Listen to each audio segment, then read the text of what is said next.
Welcome to the 12th episode of the Revolutionary Star Season 2 for the year 2021, broadcasting live and direct from Harare, Zimbabwe to the comfort of wherever you are right now in our global world. Today is Sunday, the 18th of July, and today we are going to talk about what or how does a revolutionary cadre create a self-sustaining financial independence system. Again, how does a revolutionary cadre create a self-sustaining financial independence system? Today, MaComrade structure systems in a corporatist society. We are going to be going to Uncle Sekuru's farm because he was too busy to come to the studio. We're going farm and we're going to sit down as Sekuruka Tombo Tower with the tisati tada kutanga business, tisati tada kutanga kuita ma big ideas atinogara chingoti mhanya naye. What is a system? How do you create a system? What type of mentality do we need so that we can actually start thinking about making money in this revolutionary ethos of what it is here in Africa as Pan-Africanism, a volatile society, how we can become long-term thinkers and not short-term thinkers in a society that is against us. Again, welcome to the 12th episode of the Revolutionary Star. Today is Sunday, the 18th of July, 2021. Thank you again. This is a follow-up from our previous podcast. This time we're at the farm. We had a great conversation last time and we decided to come to the farm. First and foremost, before we get into the podcast, what I saw here, all I can say is wow. Not only are they doing commercial farming, which we are all aware of, but the manner in which eco-friendly initiatives are being done, where African traditional conservative ideals are being meshed with business making on a revolutionary and a traditional African way is impressive.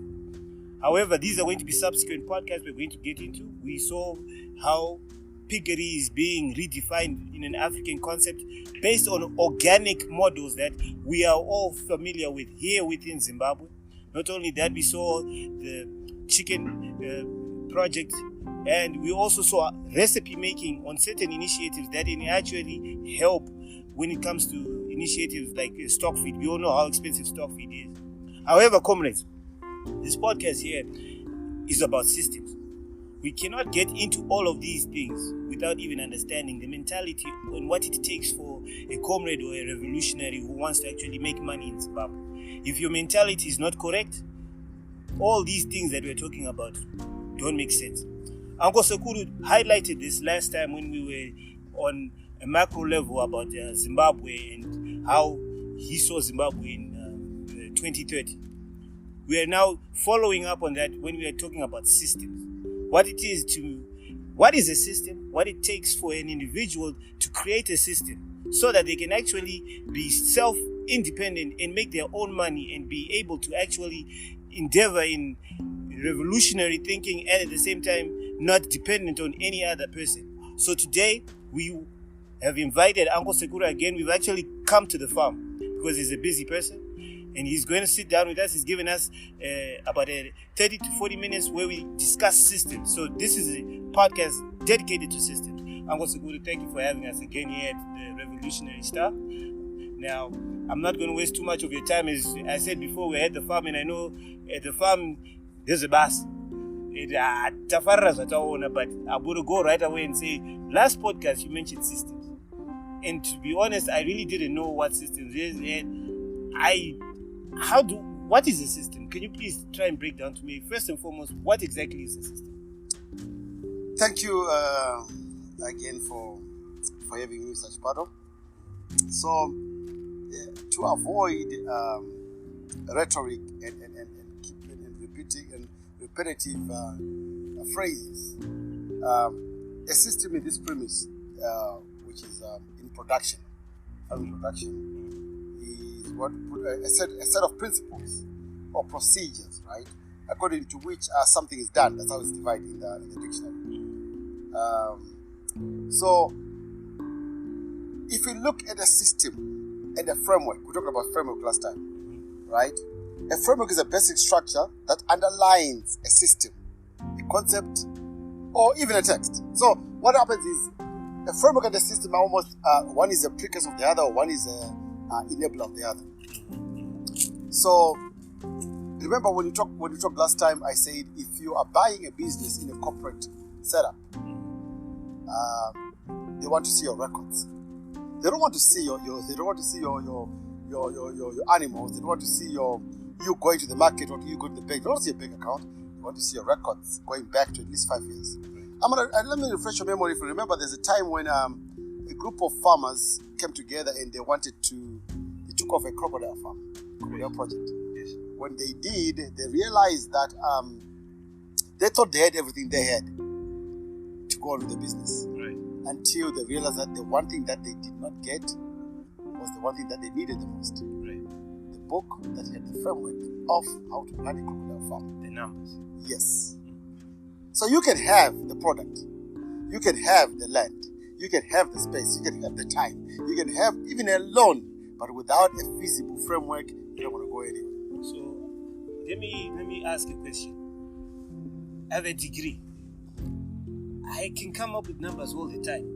So when you talk about numbers, what numbers are you talking about? Because that's a very insightful question. So numbers are not just what they are; they have to be pragmatic. So I remember talking to a functional mathematician, somebody who believes that numbers do not make sense unless you can make them produce. You can put them into production.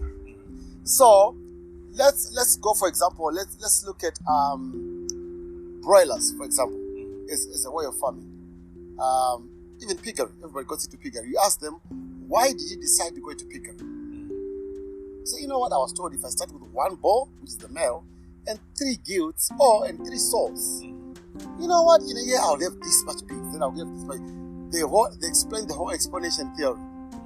But when you go back and write it down with a calendar in front of you, you realize it does not really add up. Right? Unless you learn what is called the batch approach. The batch approach is based on sustenance.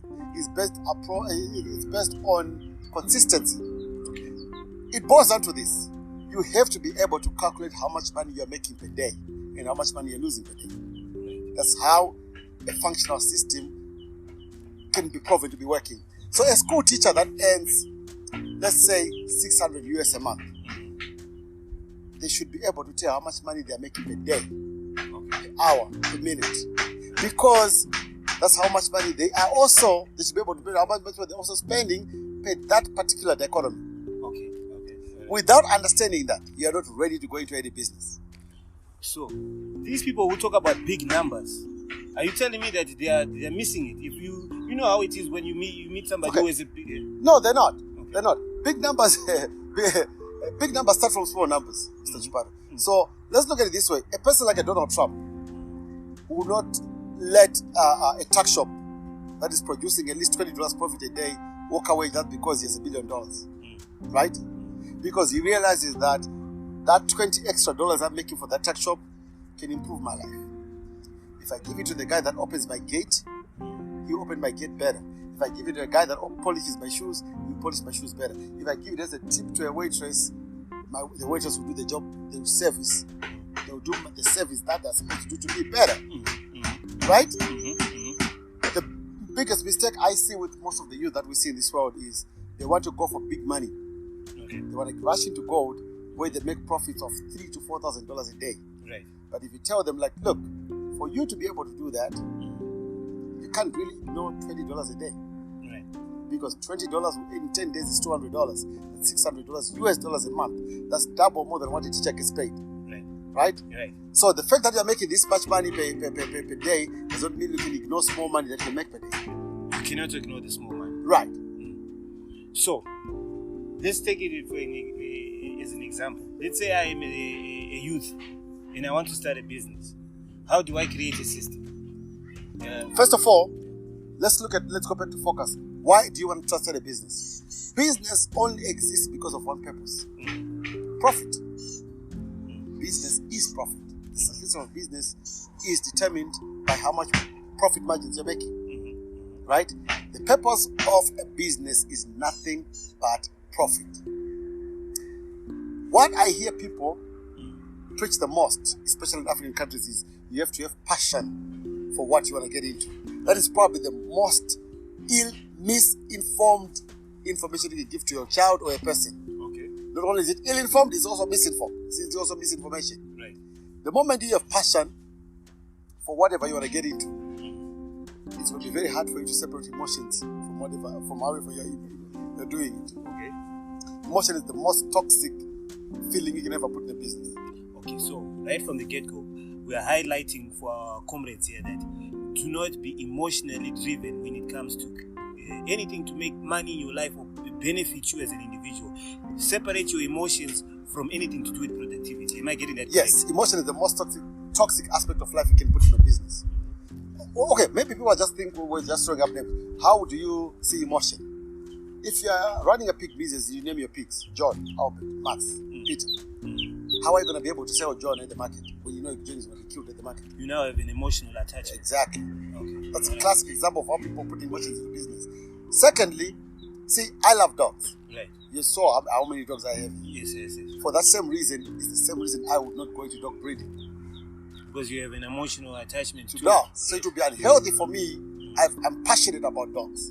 For that reason, I can never go into dog business. It will be very difficult for me to make rational decisions in that business because I'm emotionally attached to my dogs. So now, as a youth, I've decided I'm not emotionally attached. I want to start a tuck shop, right?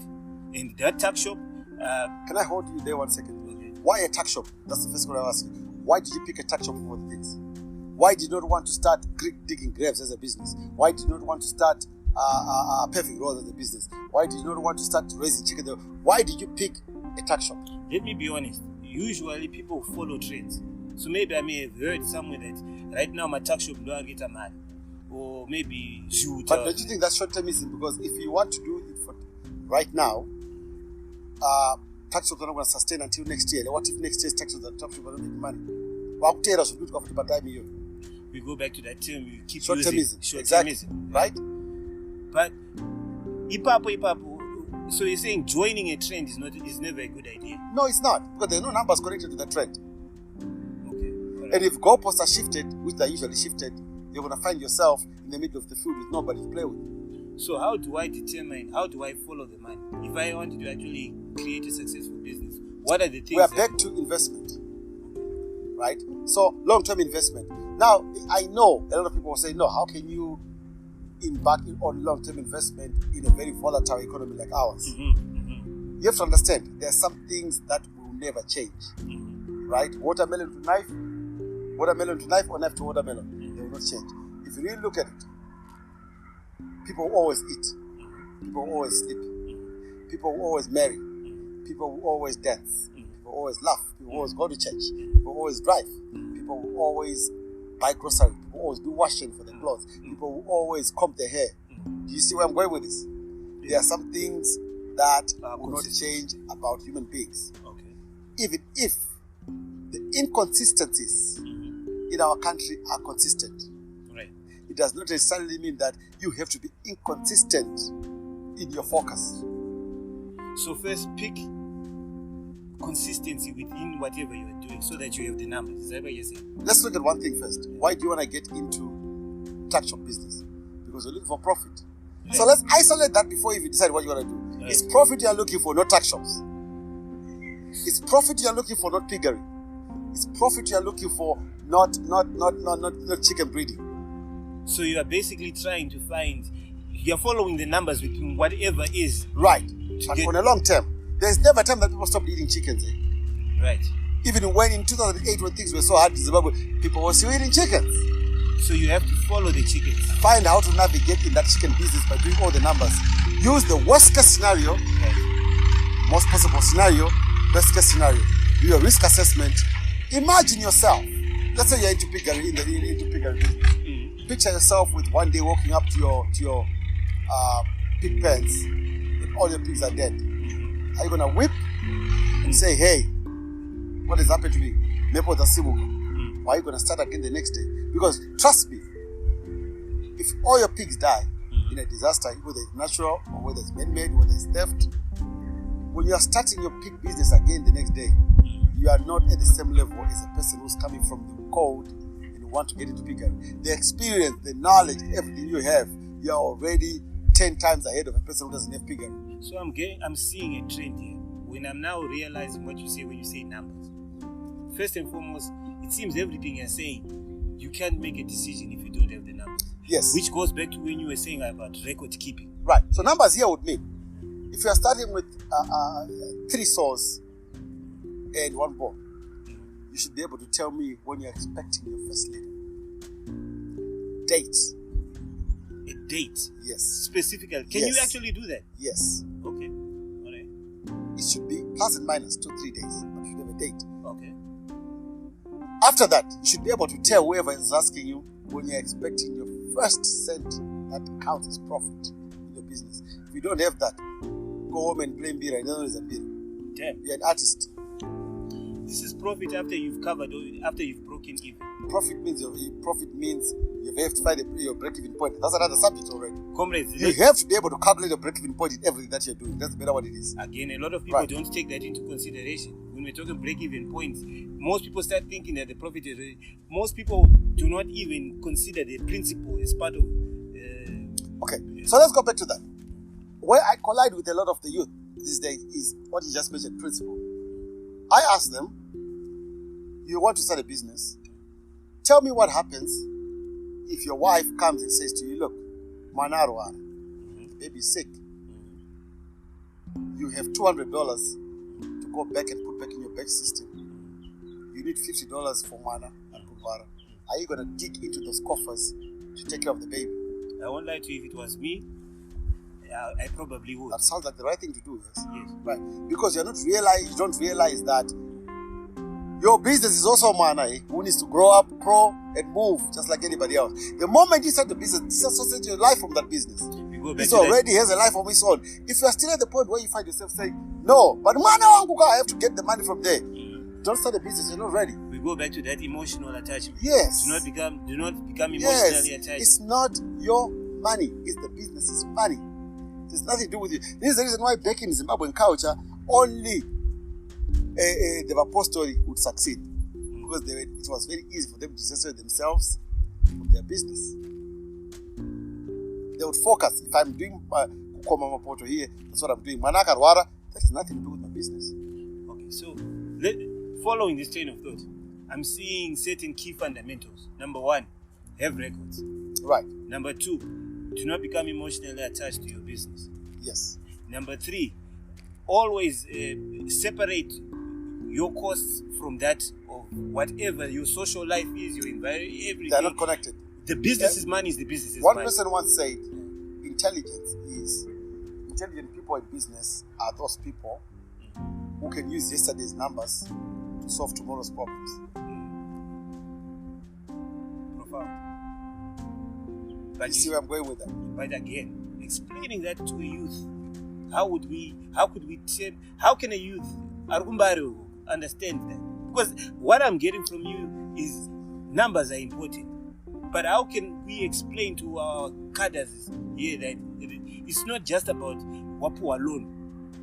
And how are we connecting the numbers? The thing is, we were supposed to teach our youth work ethic way before we even discuss any suggestions of how they can make money. With the people who need to be educated, the people who are in leadership right now. Okay. Right? All right. The idea of connecting with short-termists and getting advice from short-termists who are engulfed with the curse of fake degrees and fake technocrats who come in and just talk about things and there's no accountability whatsoever. So we have to fix ourselves before we approach the youth. We have to fix the way we look at things. Kurima and farming are totally different things. Right? Farming, commercial farming is a game of numbers. Kurima is a game of hard work. It's not guaranteed that you're going to get anything out of it. Again, as I said, we're at the farm, and I've seen it firsthand that even the way you've got, like here at the farm, I see you already have the commercial aspect, but you also have the research and development side of it, which is where we are right now. This is where I mentioned all these other projects that you are hoping to scale up. Right. Yeah. The purpose of research here in this case is not obsession with getting new information. No, like what other people think. Research is I'm trying to widen my margins. please go deeper with this one. Okay. So let's say I am selling broilers. Let's say usually in Zim, it's fair to say 100 broilers would cost maybe $1 each, which is $100. Okay. The cost of feed, they peg it around $200. So $300 is enough for you to raise a broiler for 6 weeks. 100 broilers for 6 weeks. That's the rule of thumb. So $300 for 6 weeks. And after the 6 weeks, I'm going to sell the broilers for an average of $5, right? Which would give me about $500. If I take out the $300 that it took me to buy the chickens and the feed, I'm left with $200. If I take out the vaccines and stuff, maybe $150 is what I want to take to the bank. So, a game of margins is when you say, okay, I want to take more than $150 here. How do I do that? What do I do? There's 2 M's here that are your biggest challenges in broiler business. Right. The market and mortality. Okay. All right. So you have to use an M again to fix those. Mitigation.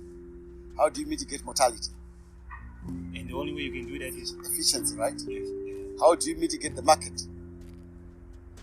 Research and development and expanding. Understand your segmentation. Understand your segment. Where are you selling your chickens? Okay. So, all right. If I'm doing 100 chickens and I'm getting $150 a month, right? I look at my fixed costs. My housing is not changing. I have one person who is helping me work. If I expand my business to 1,000 chickens, let's say the zero. If I had 1,000 chickens, does the cost become $200? It's $2,000. If I do I add a zero there? Right. No, I do not. You do not. Because when you buy in bulk, prices become cheap. Right. If I have to export my chickens, if I have to drive my chickens to the market, do I need a bigger car? If I was killing 100 chickens, now I'm killing 1,000. Do I need a bigger car? Usually, no, I don't. The same transport is the same. So look at which ones are fixed costs. Which ones are costs that are actually flexible, that you can actually manipulate. Right. Let's go to feed. What exactly is in my feed? Can I make it by myself? Can I supplement this? What I'm doing here is, if I can, picture this. If I spend $200 on feed on 100 chickens, it means 2/3 of my income is going to feed only. How do I mitigate? Make my own feed. Imagine if I can reduce my feed to $100, that means my profit not only does it become to 150, it becomes 250. I'm widening the margins. Research is based on the idea of how do I widen the margins. But the system is already in place and you're just widening the margins. Yes. Okay. So that goes a little bit deep now. Because it means you've already created a system. Right. I just have to make it more efficient. But if you are a short-termist, how can you even get past that short-termist nature for you to actually be successful in creating your system and developing it? So, we talked about delegation last time. Why are you a short-termist? Are you because you don't have that much time in life because you're not ready for business?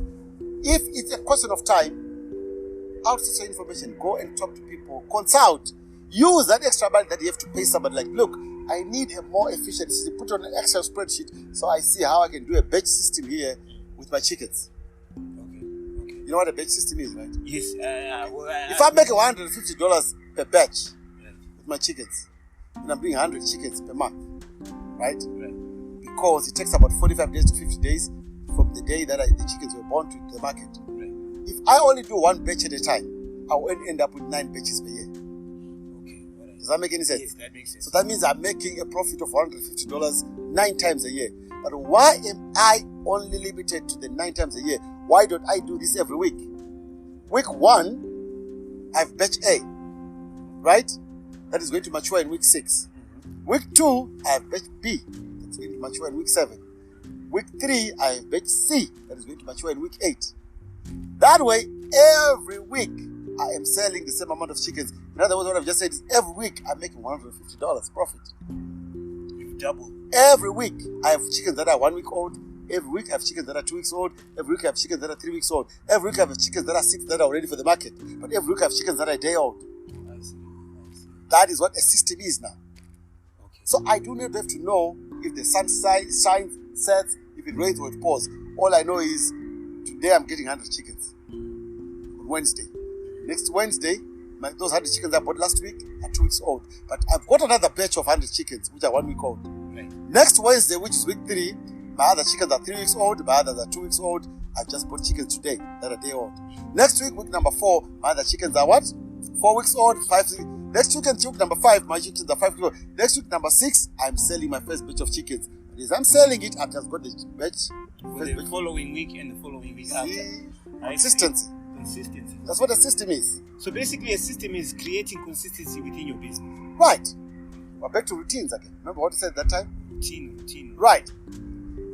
What you have to mitigate here is mortality. Control your mortality and control the market. Now, I haven't explained how you control the market. Right. I'm realizing that a lot of people are realizing I'm making money. And they take a pickup truck and say, hey, you bought an egg job. Everybody in my neighborhood is doing chickens now. My chickens are $5, right? So what do? I got the economics of scale. I do 2 batches every month, but I reduce my chickens to $4.50 every month to beat the competition. You can only do that if you have a system and you have a system, and yes. you're consistent. Yes. Because you can back your numbers. Right. Oh, so now, instead of 100 chickens that I'm spending $300 on in 6 weeks, I now have 200 that I'm spending $600 on, give or take, because the more chickens you have, the less the feed you give. The less the cost of feed. Right? At the end of every week, instead of selling 100 chickens, I'm now selling 200 chickens. But you know why my chickens are going faster than yours? I'm selling mine at $4 each. Because your numbers back up, your money will still come back. My scales will retain my money. Because your system, right. You can actually... And I only need to do that for maybe a month or so before I push you out of business. Because you're still greedy and selling them at $5. I see. So these fundamentals, I know we're talking about chickens, but these fundamentals can be applied to anything. Can be applied to piggery, can be applied to cattle, can be applied to anything. Yes, you're right. It's about knowing the only way you can calibrate a market and change with demand and supply is by having consistency. Right. Because you're using the numbers and records to take care of problems before they become problems, when they're still issues. You can see an issue that is going to turn into a problem because you have a system. Why are you letting it become a problem? Fix it when it's still an issue. So I would ask, why do people not take record keeping so seriously? Because without the records, you can't know whether or not you're making money. Because there's a lot of things, there's a lot of cultural things that go into there. One of it is we look at serendipity, fall of events, and we look at our culture. Remember what we talked about last time? Customs, culture, tradition, and values. Most people, if I walk to my chicken run and see all my chickens dead, I'm gonna say I've been cursed. Remember the simuk, right? Because I have not put it in my risk assessment that this can happen. Meaning you have a flawed system. If at all there is a system. Yes. But if I have batches that are running, batch 1, batch 2, I have 100 batches that have died because my employee forgot to take out the vaccine and the vaccine became toxic. I know that next week I'm starting again and back on the wheel. It's only 1 week loss that I'm incurring here. I see. But instead, now when I'm changed, now when I'm men of God, I've been jinxed. Accidents happen all the time. Team building, we haven't talked about team building. Team building is a part that we haven't talked about. This person is a drunk. He got in, he forgot to take out the vaccine. The vaccine, I'm going to order the vaccine and get him over the day before. And your chickens died. Because your team building was a short term. What was a hammer? Because of emotion. I've got a hammer who's maybe he can do a better job. You forgot. He has no obligation to follow the rules because he knows you can't fire him because he's a relative. So he just slacks at work, right? We go back to those. Whose fault is that? It's not the hammer's fault. It's your fault. It's your fault. Right. And you cannot externalize that and transpose that back onto the person. He's the one who made my business. No, you cannot. Go back to your team building. I see. This is very interesting, Comrade. Right. And now that we've gone deeper, I see that it seems the key fundamentals that I needed, they're only about 5, if I'm not going 5 or 6. Right. But they are very deep and dense issues. And record keeping is one of them. Right. Lack of emotion. Right. Accountability. Accountability is another one. Separation. Understand the toxicity of emotion. Exactly. Let's go deeper on that one because that's where most people fail. Okay. All yeah. Right. Understand the toxicity of information. Passion. I have passion. No. The fact that I like Hoshwa does not make me become a good snail farmer. The fact that I own land, it doesn't make me a farmer. There's a difference between a farm owner and a farmer. Yes.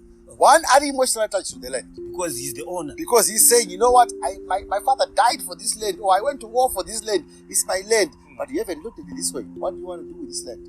Plus, our tradition also makes it look like, you know what, a landowner is what a man is. A man is a landowner. We have got some traditional connotations that also put us there, where we think owning a land makes us a man. Just like how we rush into marriage because we think a person who's not married, they are not a full man. A person without kids, those things, that was the ones we were talking about last time. Like, look, there's some things we have to adjust to the what new survive in dynamics. corporate culture, because it's not the same environment anymore. Is this why you see a person who comes and leases a farm is more successful than the actual owner? Because he's coming in with a system already on hand. He knows what he wants to Right. do with the land. But let me ask you this. Right. If I were to approach you and say, look, Mr. Chipato, you are making $200 a day in your tuck shop. I'm going to invest in your tuck shop Right. so you can make $400 a day. You say, okay, right? Yes, You'll be happy, right? Yeah, I would be very happy. How about 6 months down the line, you realize that I'm actually making 1,000 from the arrangement we did? Would you be happy? Let me be honest. Yeah. No, I would not. But why not? How does that affect you? I The would, fact that I'm making more money with your product, you are making double the money you're making. How does that affect you? I would feel as if you were being disingenuous. How am I being? I have a system, you don't. You have a tuck shop. I'm just making more money than you are, and I'm at home making my money, and you are the one who's sweating. But don't you want? Okay, you are going to when you open a tuck shop. Do you want profit? Yes, I did. I've just doubled the profit 100%. So why are you not happy? Because you're emotionally attached to your business. Yeah, I agree. You've made it personal. Yes. How can he make more money than I am? He is greedy because he would have come and taught me how he's making this much money. That way I would have made the money myself, right? You've made it personal.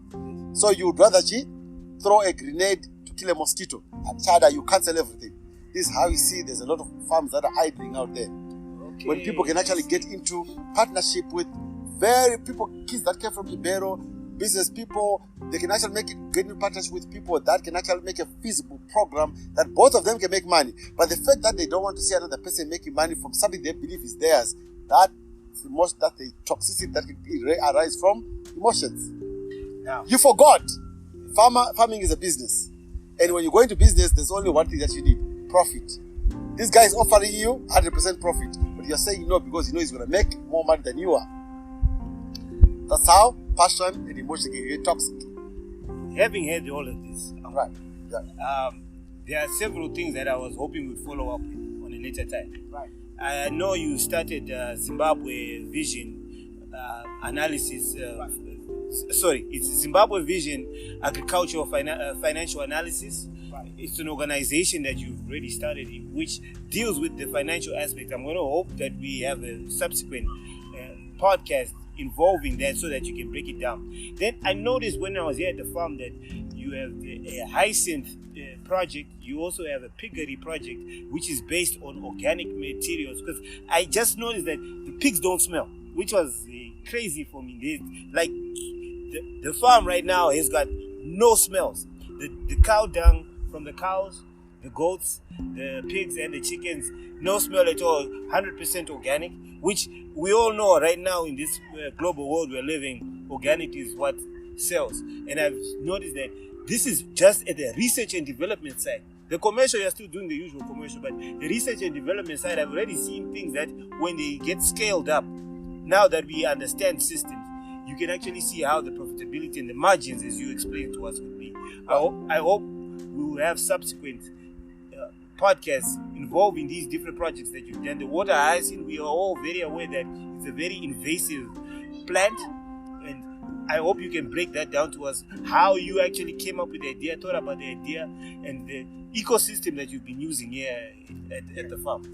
So Zafa, we'll talk about it because that saves another talk show. So Zafa, yes, like you said, the Zimbabwe Agricultural Finance Analysis, or Zimbabwe Agricultural Finance. What it is we are looking at the agricultural finance side as opposed to the business finance side. Okay. The reason being, financing in agriculture is a whole total ballgame. If you finance a car, let's use African term, financing is getting something on debt. If you finance a car, that means the bank has given you this, they've seen you're qualified to buy a car. If you finance a car, you're financing on a good that loses value the moment you get it. And there's interest that the bank charges you, where the bank makes money that way, right? Banks make money from financing, banks make money from interest, right? I don't know if people realize that banks are actually here to give people money, to make money from interest rates. Right. So if you finance a house, a mortgage, the bank hopes to make more money from you by charging you interest. Right. Right? If you finance a car, it's almost the same phenomenon, but a car does lose value. Right. Financing on a farm is totally different because you're financing a product. Which you are collateralizing. Yes. Right. If it catches for fire, if it doesn't money, if the markets change, those are the risks. The risks that you can attain from farming are completely different from the risk you can attain from a car. Right. Right? They are totally completely different from the risk you can attain from a mortgage. Right. So ZAFA here is based on how two things: Right. increasing margins in farming, how to finance in farming. People don't realize this. With a feasible project that shows profit, everybody can give you money, my friend. It doesn't matter who you are. Not venture. Don't worry about venture capitalists. Any bank can give you money as long as you show them that there's a way you can return the money. Right. Because banks are in the world for one purpose: to loan people money. That's how they make money. But not only that. Anybody who has money, what is an investor? Somebody who puts money into a certain entity, and then eventually that money is recovered. But they keep making money from that. Even investors can invest in your business if you have a feasible framework that shows that whatever you put your money in your farming thing, the money is going to come back. No, investors will rush to put money into your business. Right? Uh-huh. So, I think it's very important we sit down and set foot down and start to teach the youth what financing in agriculture is. What are the numbers in agriculture? What are the margins? Which part is service? Which part is production? Which part is marketing? And all those have to be put into business. How does team building come in? What is relegation and delegation? What is the difference? How does this help? And adoption. Yes, adoption versus adoption. Where does this come in? These are not just words that are being thrown around. When do I get to adopt a new system? And when do I get to adapt to the new environment? Does that make any sense? It makes sense. Thank you, Uncle, for having us in this podcast. We are definitely going to be coming back. Cadres, you heard it yourself. First and foremost, fix yourself mentally. Do not be a short-termist. Learn how to create a system. We did not get to touch today on the have-nots, but when we follow up on the different other podcasts we mentioned, including what it means on the financial aspects, as we mentioned before when Uncle mentioned the difference between an owner and a business person. Like, for example, using the context of a farmer, there's a difference between a farm owner and a farmer. Right. Allow me just say one more thing, my closing statement. Okay. I've seen on social media, a lot of people have just sent me videos and references to say, hey, this person is doing this, and I said, okay, watch them for 3 years so we start talking about them. It sounds like I'm being negative when I'm analyzing people, but what I'm trying to say is farming is a game of long-term numbers. So, when you get into farming, you have to understand that this is an investment, right? And when anybody tells you that, look at I do this, just ask them one thing: how much money are you making per day? Per day? Yes. That will tell you everything. That will tell you how much money they're making in their sleep. Before they do that, they should not preach to you about anything. I can show you infrastructure. Look at my tractor. You can everything I have here. Right. Very highly expensive stuff. Right. But you don't know how I acquired them. What if I was given? What if I inherited them? Right. I should be able to tell you that with these pigs, I'm making this much money. With that, I'm making this much money. This is why I'm saying, look at it like you want to buy that business. Ask for records. What are your sales records? What is your margin? What is your net? What is your gross? Right. Where is your market? People can show you greenhouses. People can show you fishing ponds here and there that can go from here until the world ends. Right. As long as they cannot tell you how much value they are, or how much money they're making per day, or how much margins they're making, what their sales numbers are, what their gross and net is. What if they just went alone and just build all those things, and by next year they will have quit their business? I know the social media is becoming toxic in that sense. Okay. Yeah. Right? By giving a false facade that anybody can get into the game. Yes. But don't forget, it's just like getting in the game of what? Running a casino. It's just like getting in the game of running a bank. It's just like getting in the game of running a nightclub. You have to know all the integrals that are involved. Farming is not, we taught our kids, and we taught, even our fathers thought, farming is just something that a person can just wake up in the morning. As long as you work hard, you're going to be successful. No. Working hard has nothing to do with success in farming. Right. So what is it then if it's not working? Working right. Working right. Yes, there have to be numbers there. It's based on numbers. You cannot ignore numbers. You cannot ignore numbers. If I come to you and say I want you to do Ziuta today, Right. ask me first. How much money am I making? Yeah, what do I put in? What do I get out? Where's my market? How do I sell to the people? What would interest? Do your segmentation. Who am I appealing to? Why are they buying Ziuta and leaving chicken on the side? And lastly, why are you not doing Ziuta? Okay, why are you coming? Why do you prefer moving around the country lecturing about Ziuta? Charging me $5 per seminar when you're not doing it, when you can make the money that you're saying I can make. Shouldn't you be busy farming Ziuta? No, I shouldn't be busy Ziuta, right? Okay, all right. No. If it doesn't make sense, it's not going to make dollars. Simple as. Yes, it's not making sense right now. How is it going to make dollars? I see. Do you see what I mean? Which comes back to why you say that know what a person makes daily. Right. You should be able to calculate that to the T. If you are making everybody who goes to work, there's a certain amount of money they make per day, whether you're a school teacher. How can you not calculate the $600 you are making at the end of the month? Why are you not failing to break it down to the hours that you live in the world for that month? There you have it, comrade. If there's anything that you got from this podcast, numbers. Calculate your own life. How much are you making in a day? This has been Super Cabral.